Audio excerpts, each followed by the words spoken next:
Good afternoon, Senator Katy Gallagher. Welcome to #GotMoney. Hi to you and your listeners, and thanks very much for having me on. Currently the chair of the Senate Select Committee for COVID, and you're scrutinising the government's response to COVID, and you're taking care of the spending of $300 billion. I mean, what is that like? Well, it's been a really incredibly busy committee. So we've had probably 36 public hearings and over 200 hours of evidence.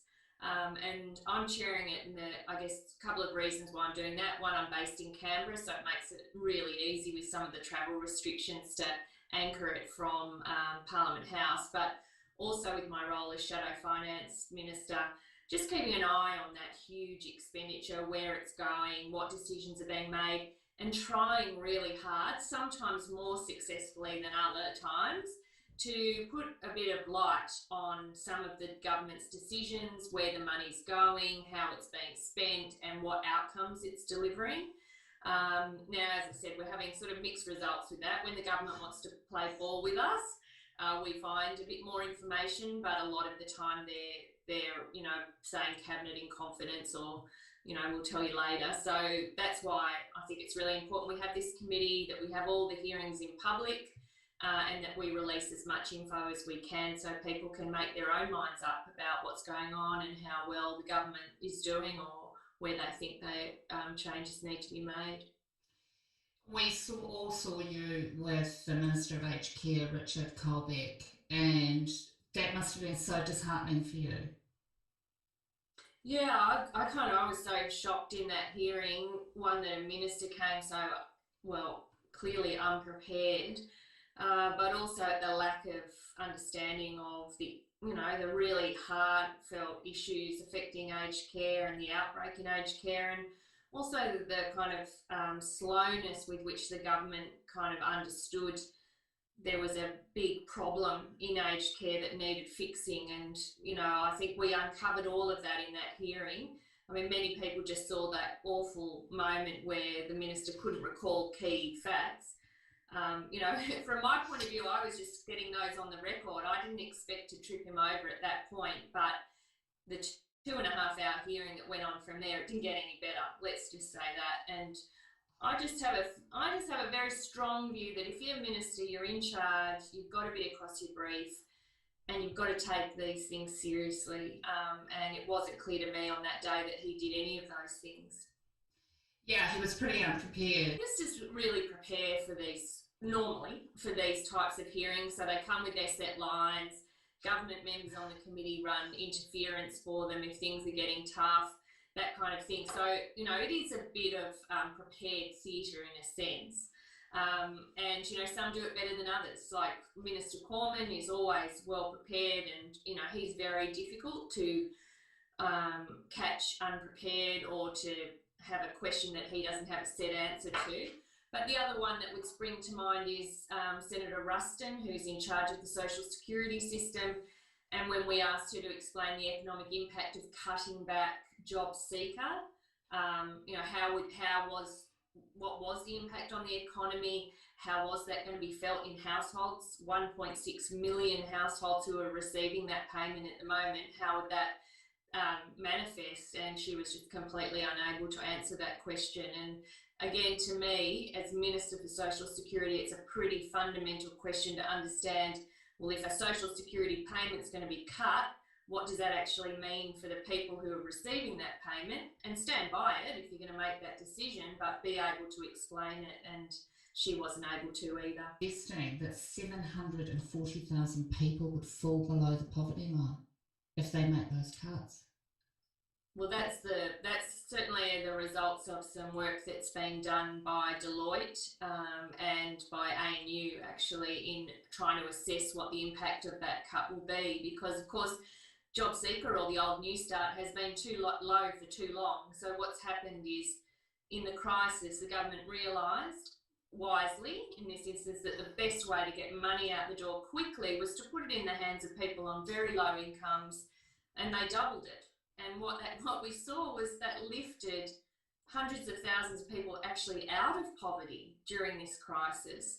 And so, you know, it's easily understood that if you're going to wind that back, you're going to push part of that group back into poverty. And I don't think, well, the government either doesn't have a problem with that or they don't have an answer to it. So, of course, they're not going to, you know, they'll pass it off by, oh, haven't seen the research, haven't read it.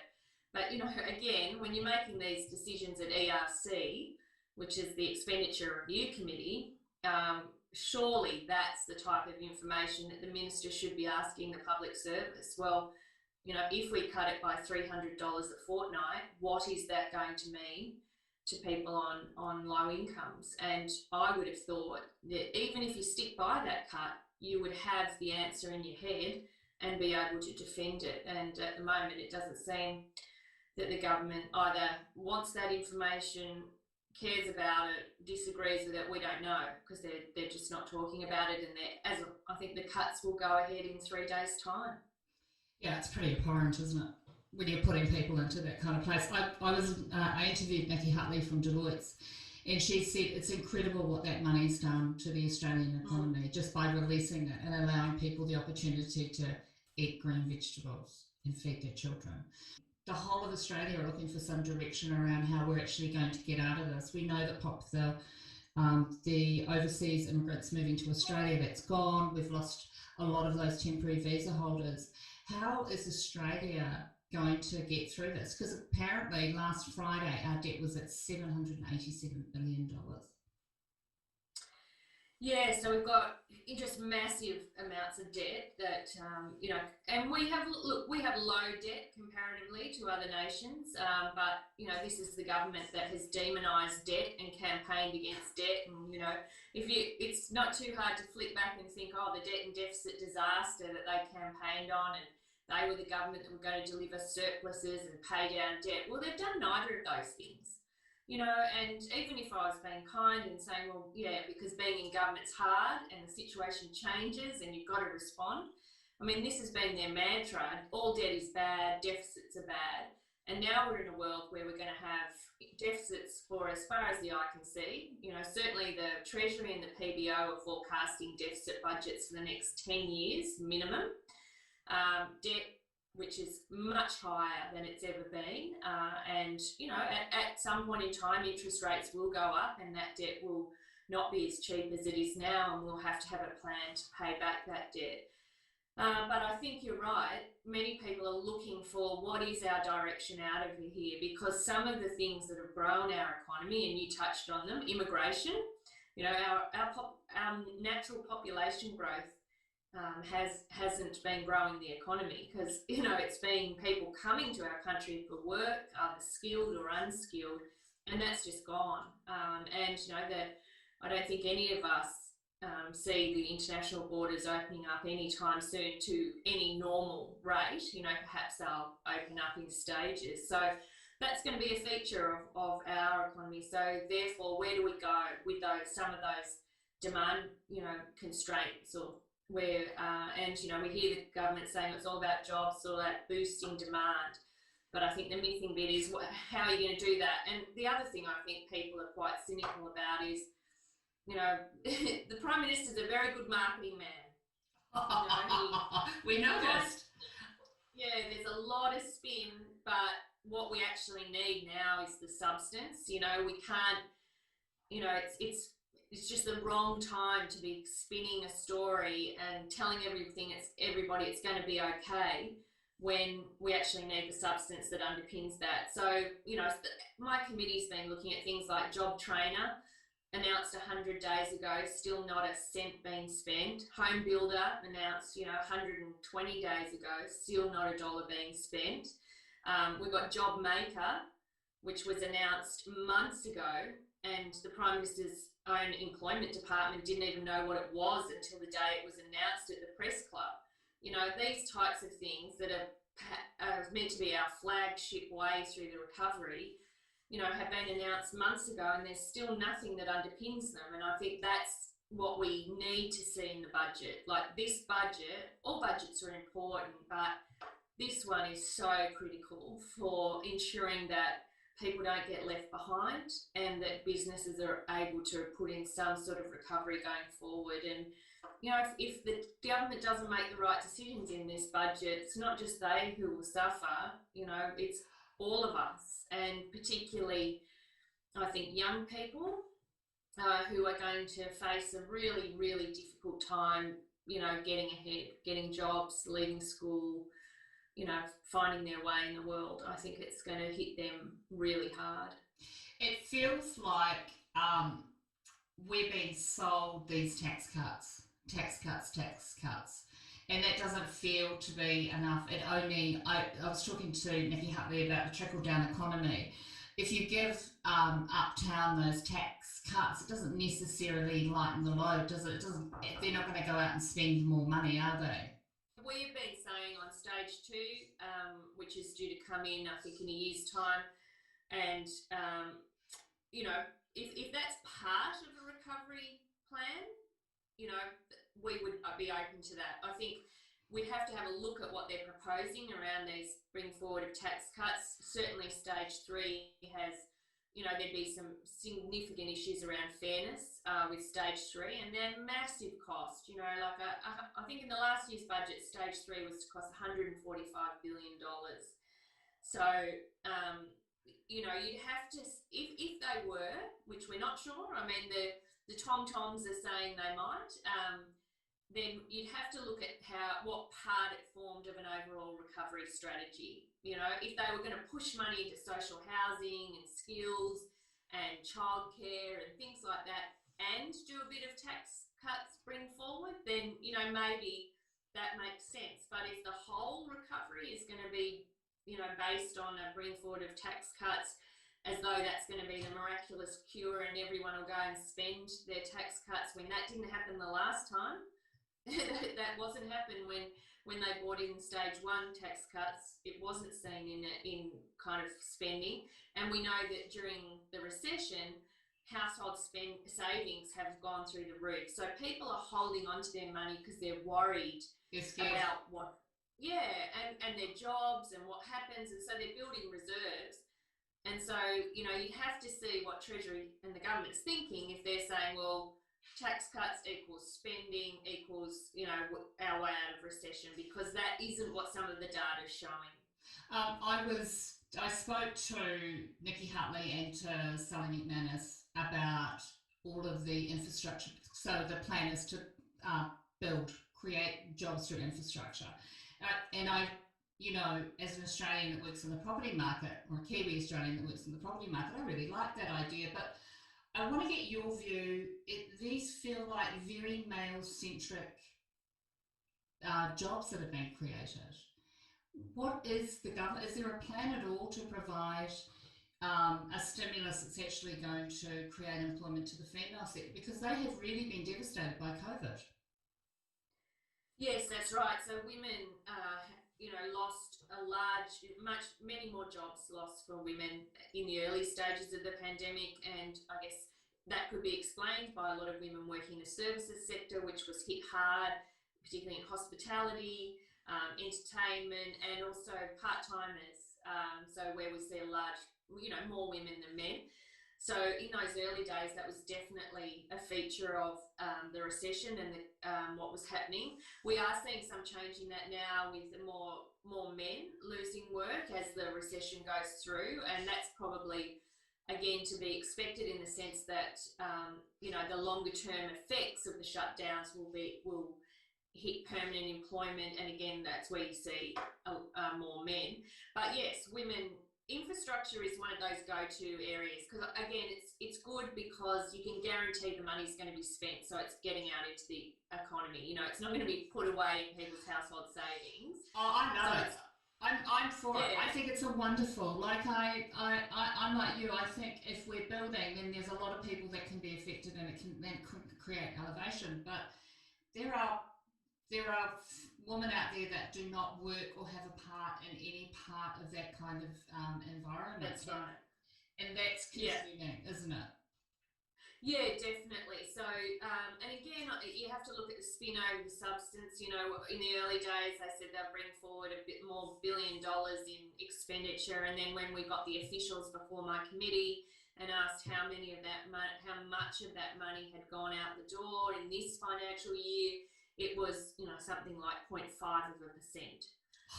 So you can, and again, everyone accepts there's a lag in infrastructure, but to say that is it the right infrastructure they're backing? I mean, my view is you go to local government, you get those smaller projects that you will get the money flowing quicker. If you've got to go through an environmental impact assessment, you've got to go through planning approvals, then yeah, it's going to take longer. So again, I think it's what type of infrastructure bring forward you bring. But you're right, that has to be balanced out by what we're doing to support the female workforce and also grow new jobs in the areas where we know there's demand. And a lot of those are in the caring sector where women, are the large part of that workforce. So what is the plan for aged care workforce? What's the plan for childcare? We know that's the single biggest inhibitor of women going from part-time to full-time work, and that's around cost. Why were childcare workers the first ones kicked off JobKeeper? It doesn't make any sense. So these are some of the kind of, I guess this is the challenge for the opposition, is to kind of link all these things together and say how do all of these things work together, and do they? And if they don't, why don't they? Because we need all levers basically working in the same direction. Are you confident in our ability to recover? Absolutely. I mean, these are often cycles, and we haven't experienced a recession since 1991, so it's unusual for us, but there will always be recovery. I think the thing that's unknown, and I don't know if you'd find anyone who'd be able to say it, is what shape that recovery will be and how long it will take.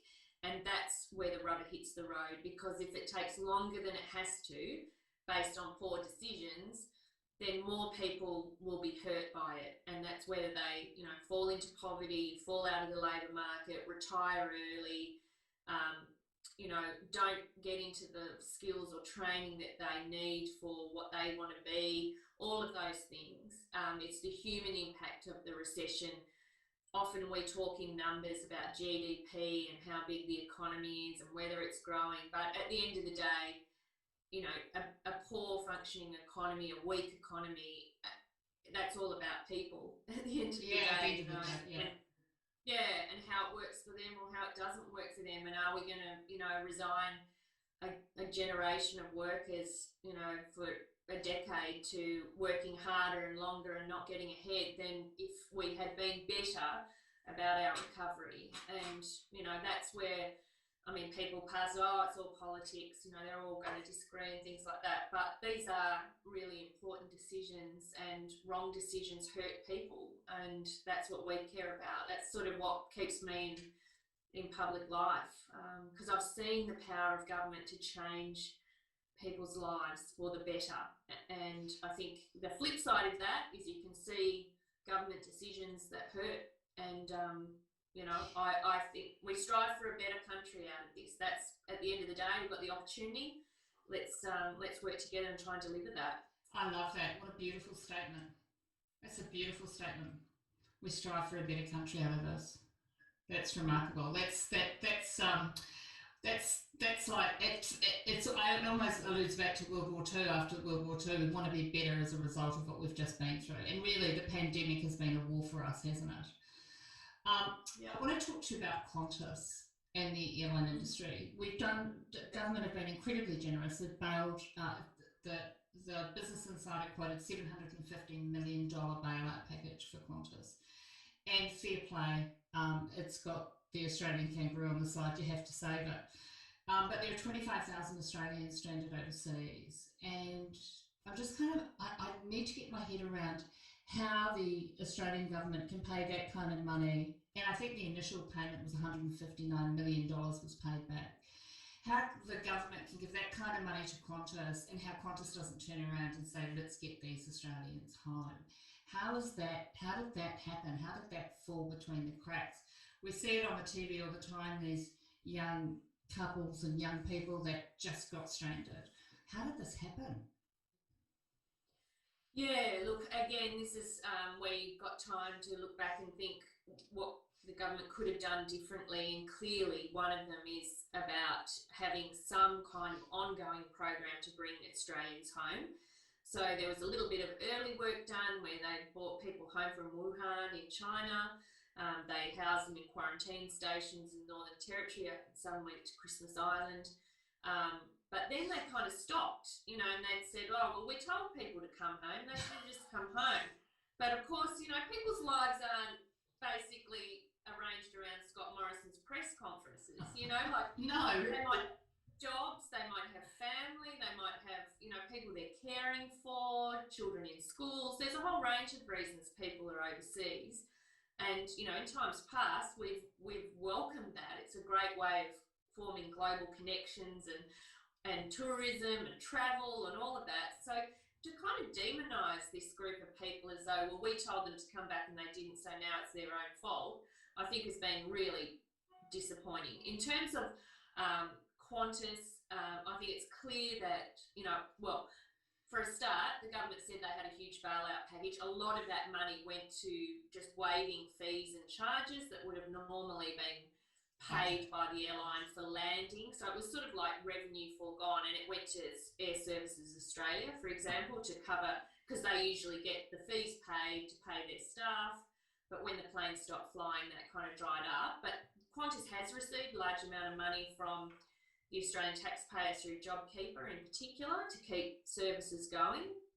And then the government's paid repatriation flights on top of that to try and bring some people home in the early days. And I think for Qantas, at the end of the day, we need an airline at the end of this. We would like two airlines, two major airlines at the end of it. So I think there is an argument that the government has to pay the difference between, you know, Qantas can't fly at a loss, basically. They can't just say, oh, well, we're Australian, so we're going to go and get everybody.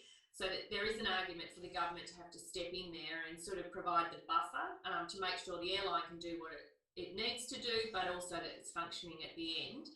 And I think that's our argument now. There's, you know, people stranded overseas, and the government's been sitting on their hands since the first flights came back in to sort of make it an individual's fault, or, you know, the individual has to find their way home. And, you know, when we're seeing price distortions of, you know, $30,000 to get home, people loaning money, you know, that's when you really, I guess, the government's inaction is highlighted, because that's simply unfair. And, you know, that's where they need to be better. They just need to be better. They need to organise it. They're the federal government. You know, we know this guy doesn't hold a hose or fly the airlines or do anything like that, but he's the Prime Minister, and, you know, he's got some power.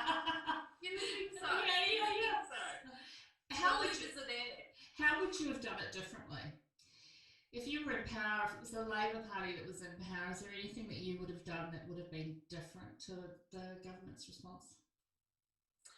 Well, I think a couple of things. We definitely would have gone earlier with the wage subsidy scheme. So you can remember the early days, everyone was saying we need a wage subsidy scheme. The government's going, no, we don't, because of course that's an anathema to them. Like, it really just goes against liberal philosophy. No, we don't need it. We'll do a whole range of other things. So they announced infrastructure. They announced a cash flow boost for business. They sort of did everything they could but a wage subsidy. And when it became clear that the economy was going to be shut down, they kind of came to that reluctantly. And then they didn't pay it until the 1st of May. So there was a whole period of sort of 6 weeks from the shutdown where businesses had to borrow money to stay afloat. So I think we would have done that differently. We would have led out with a wage subsidy scheme, not waited for it to be the last thing. We wouldn't have gone to super and asked people to ransack their savings as a first measure. And let's face it, it wasn't until mid-August that JobKeeper overtook early access super as the biggest form of economic stimulus. So we basically asked young people again, can you just take out all your private savings in super and just to tide yourself over in the economy while you're at it? because it was disproportionately young people. It was disproportionately people with low super balances and who are now down to zero and will have to start again. So yeah, there's been over 30. I think it's heading for $47 billion in early access super, of which about 35 billion has been approved already and gone, and JobKeeper's just past that now. But that's sort of the first 6 months were underpinned by young people withdrawing their savings. So I think that would be a difference. And I think going forward, we would have definitely come out with an emphasis on social housing and building housing as a way of securing jobs and delivering a really good social safety net for people when we know that there's a need. So I think there's definitely things we would have done differently. But having said that, we have tried to support the government through the crisis by not playing politics with their packages as they've been going out the door. We've passed them quickly. We've said they just get the money out the door, look after people, look after jobs. But we definitely would have had different elements to it. I've noticed that about the Labor and the Liberals. I interviewed Louise, Shadow Minister down here, the Liberal Party, Louise Staley, and she said that as well. She said, we have all just been working for the betterment of the nation, and it's very noticeable. So thank you. I mean that. Thank you for all just getting on and doing it and doing the best that you can in these really difficult times, because they are difficult times. We're all eagerly waiting for the budget to come down. That's going to be interesting. Are you expecting any surprises? Well, I think the whole thing's going to be a bit of a surprise in how it all works together. Obviously we'll get leak after leak after leak, which is happening now. I notice that they're... Oh yeah, it's all over the news. Yeah. But they try and soften us up. It's going to be an astonishing amount of expenditure, and then they'll no doubt have some, bit where they tell us how terrible the budget deficit is and how they're the only people that can repair it. All that sort of game will happen. But for us, we really, and for me and Jim Chalmers is sort of heading up the economic team, we're just going to be so focused on the decisions they make, the outcomes they're meant to deliver, and how they deliver them, and whether they're the right things to do. Because we're not going to say you shouldn't be spending or your deficit's too big or anything like that. That's a passing comment. The real focus has to be on jobs. How many are you going to create? How many are you going to protect? How are you going to get people into training and skills? How are you going to make sure people are able to put food on the table? Those kind of tests for us are the important ones. And, I guess one of the leaks on the weekend was that the unemployed, which is a favourite sort of punching bag for this government, well, they're not going to find out whether they're going to go back to $40 a day in the budget. I mean, they've decided that decision can be kicked off till later in December. And on one hand, you go, fair enough, they've extended, they're cutting the payment, but they've extended it to December. But then the other part of you go, well, why don't they deserve the certainty and the dignity that a decision would give them? There's 1.6 million people who are living on JobSeeker at the moment. That's double what it was in April, and yet these people seemingly don't deserve a decision in October. So business hopefully will get some certainty. People on JobKeeper have the certainty. Presumably there'll be new programs to give other people certainty, but those who are operating on the lowest incomes, well, they can just wait. That's disgusting. I just think that's mean politics at a time when you could show leadership, and that's such a nice way to end. I like it. Thank you. Thanks for joining me, for your time. I really appreciate it, and for what you're doing for us out there. I'm going to follow you now madly on Twitter because it's actually quite amusing. And I had no idea, I really entered a little bit into your world really by seeing the remarkable workings of how you and your team are overseeing the spending. And it's really nice to know that, a good Irish girl like you is out there leading the fight for us. So thank you so much, mate. Thank you for joining me. It's been a pleasure. I've loved talking and happy to do it again. Anytime. If you ever need a friend in radio You ring me and I will have you on the show in 5 minutes. Us Irish girls have to stick together. Oh, and one other thing while I've got you. Thank you for fighting for marriage equality for us. I really mean that. It was a long battle, but we got there. Oh my God. You've got no idea. Our whole community. Thank you so much, Katy and Nina. I did get my butt kicked by the High Court, but I think it was worth it in the end. And we of the LGBTQIA plus space, we thank you and we won't forget you.